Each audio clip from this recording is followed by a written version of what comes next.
Картада Торғай бейіті деген екен. Торғай бейіті. Масқарлар.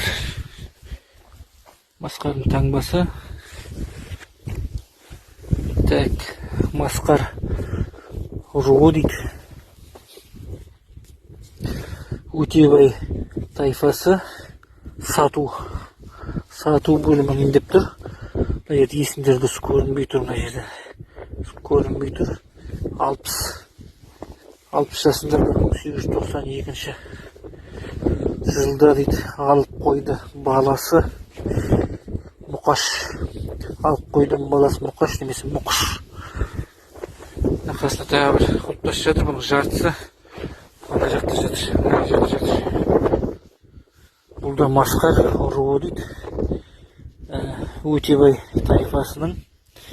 Мына жерде мұқауға келетін сияқты болып тұр. Мұқау жәлімнің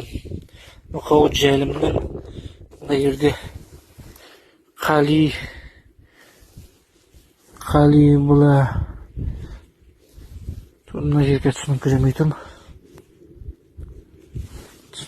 Опат дейді, 40 дейді, бұл да 40 жасында дейді.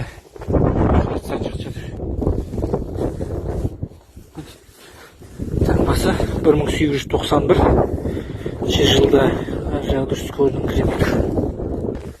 Бейт үлкен курганның үстінде орналасқан екен. Төбеде тұрмыз. Биіктігі 3 метр, диаметр 160 метрге дейін баратын курганның үстінде. Советский военный картада Торғай бейіті деген. Харкин ауылына жақын трассаға 3-4 километр жерде. Батыс Қазақстан облысы.